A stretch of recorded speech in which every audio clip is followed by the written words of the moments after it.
How's it going, folks? Welcome to another Pirate Yakuza video. So I've just finished playing through the main story of the game and also have taken the time to do a bunch of side content the game has to offer, and I believe I'm ready to deliver an adequate quick thoughts video for those wondering what this longtime fan might have to say about the game. There is a lot to talk about with this game in particular, but in this shorter version of the review, we'll try to be as vague as possible while trying to give a very good idea of what to expect, and also the pros and cons of this game. And again, I may make a more detailed version of the review later. So, let's break the ice with a very simple question. What did you think of the game, Devil Leon 7? Well, to put it simply, I've had a lot of fun. This game truly has a lot of charm, but I was also weirded out by multiple choices the studio has made here and there. So next you might be thinking, would you recommend this game to somebody that's interested or somebody that's already a fan? My answer would be, it depends on who's asking. If you're mainly a story person and you're going in for the story, then I think you're going to be very disappointed. Especially if you're expecting something on the scale of Curious Gaiden in terms of, how the story of that game went. However, if you're big on the gameplay side of things and you just want like another fun RPG experience with decent replay value, then I think you're gonna have a grand time with this game. Let's talk about the good and the bad. We'll start with the good. So I can't talk too much about the story for obvious reasons, but I'll be quick to say the premise of this game is pretty much unlike anything we've ever seen before in any of the mainline games. A pirate adventure in a franchise full of Japanese crime drama seems relatively far-fetched, and like it won't offer anything of value. And being fair, the story has a lot of filler, and I mean a lot of filler. This game might just take the cake for having the most amount of filler in a Yakuza game and just pushing all of that side content onto you constantly. It's honestly insane. Having said that though, I found myself enjoying whatever substance does exist in the story. Some character-specific moments show you a side of some characters that you normally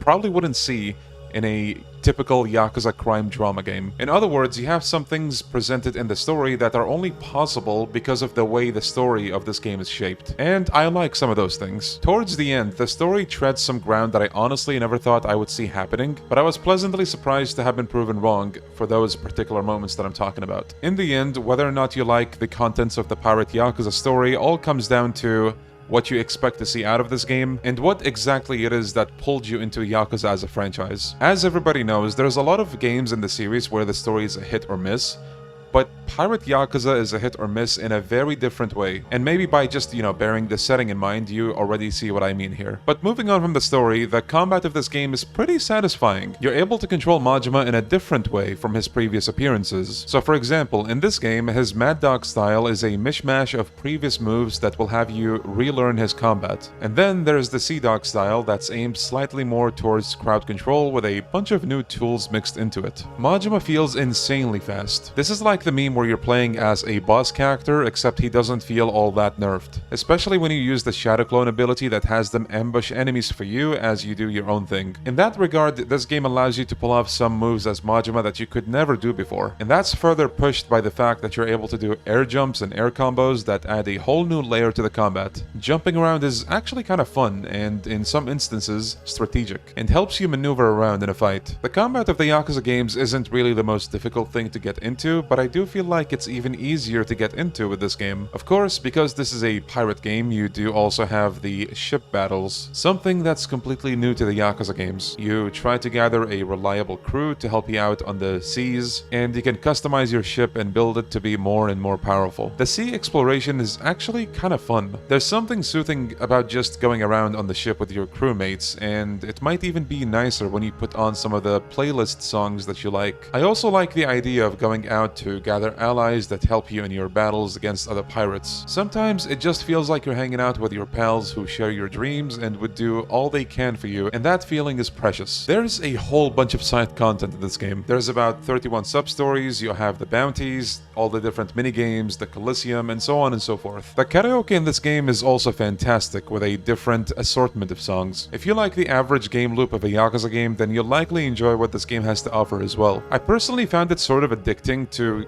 constantly go after bounties to make more money. It's just really pleasant and rewarding. It's like a dopamine hit for me. A lot of minigames return as well, but a couple of them might have a different spin as to how they look like or how they work, and that makes them feel a bit fresh. Exploration is heavily encouraged in this game, and as somebody who really enjoys that side of games, I am all for it. It's one of my favorite things about the game. You could be rewarded for just roaming around and picking up random stuff that may help you for crafting or for heals and so on. There may even be some hidden things to look out for. I'm just so glad that RGG Studio is capitalizing on this aspect because it makes such good use of all the space in Hawaii. When we first heard that Hawaii in its entirety was going to be available in this game, I was kind of surprised because I couldn't really see how we were gonna make use of all that space. But after seeing all the collectibles you have in the game, I'm kind of glad we got it the way we did. Customizing your appearance has been taken to the next level in this game compared to the Kiryu Gaiden. You have plenty more options in this game, and you either have to purchase these items or you go out in the world and find them. I was honestly kind of taken aback by just how many more options you have in this game compared to the Kiryu Gaiden. Also, something that's a big deal for me, but New Game Plus is thankfully available in this game after its absence in the Kiryu Gaiden. It is such a shame because building your upgrades and your storage takes a lot of time, and not being able to carry all of that over in subsequent playthroughs just makes all of it feel like a waste of time. So I'm really glad that this game has it. I haven't replayed Pirate Yakuza a second time yet, but I can already say with confidence that just the inclusion of New Game Plus will make me much more willing to revisit this game, whether it's in my own personal free time or on streams. And now for some downsides to the Pirate Yakuza game. Speaking once again about the story, I mentioned earlier that some moments were great, but as I also said, there's an insane amount of filler and distractions that just want you to do anything but the story. If I didn't enjoy the gameplay loop of this game, then I think I would probably not like this game. Going in, I fully knew that there was going to be, a lot of distractions and like tutorials and just like, oh, before we do this, let's go do that. But at some points, it got to a level where I was like, come on. I really do hope that even in the mainland games, RGG tries to tone this kind of thing down, because forced content is just not fun. Like, on one hand, I kind of get it. They want to make sure that you know about this particular side thing or, that side story or whatever. But I think at the bare minimum, what they could do is, they tell you about it in the game, but not like push you into it. One notorious example would be Dondoko Island in Infinite Wealth, where you have to spend 20 minutes real time every time you replay the game there. It's honestly kind of absurd. And then with the combat, even though everything feels so fluid and you feel insanely fast, it strangely takes some backward steps in areas that you would think they would surely improve upon. You may not notice these downgrades immediately, but over time you'll be like, wait, something is missing here. Wait, I thought you were going to be able to do this and that. Like, you'll see it later. I actually wrote down some examples, but I don't want to give away too much in case you want to see all of that for yourself. Plus, maybe we'll just bring up those examples in the full review video later, if that ends up happening. This isn't really a Pirate Yakuza problem because the Kiryu Gaiden also had this, but I really wanted to see the item shortcuts making a return. So for those who don't know, this is something that the Judgment games actually had, where you could assign heals to, like,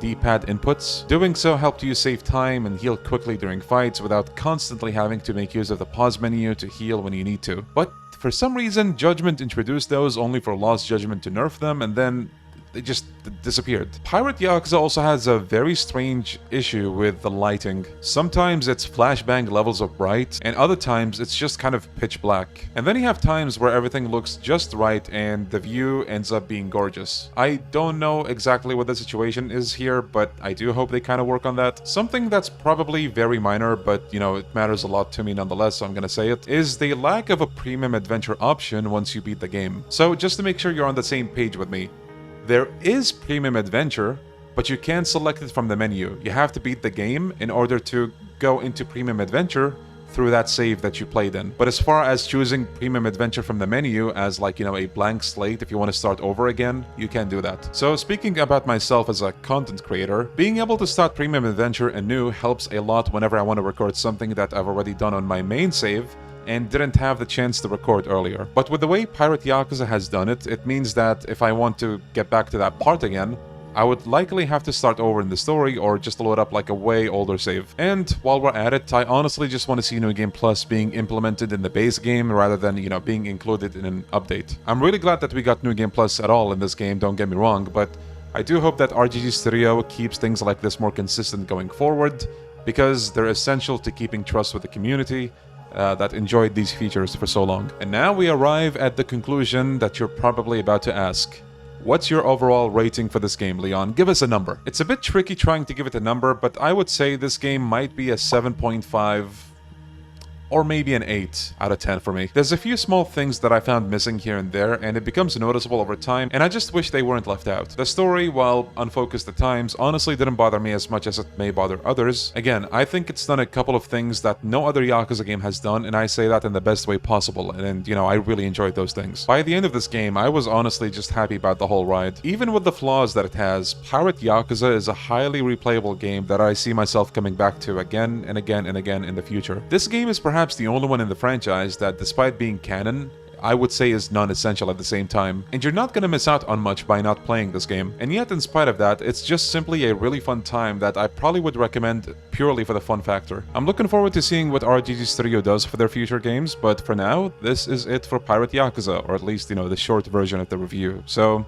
I hope this helped you form an opinion if you were like thinking about getting the game, or maybe you just wanted to see what I think overall, and that's also very much welcome. But either way, I want to say thank you so much for watching this video and, you know, giving the channel the time of your day. I really do appreciate it. If you found yourself enjoying the video, please do consider liking the video. It really helps me out a lot. Now with that said, you guys take care, stay safe, and stay healthy. I will see you all next time. Bye bye now.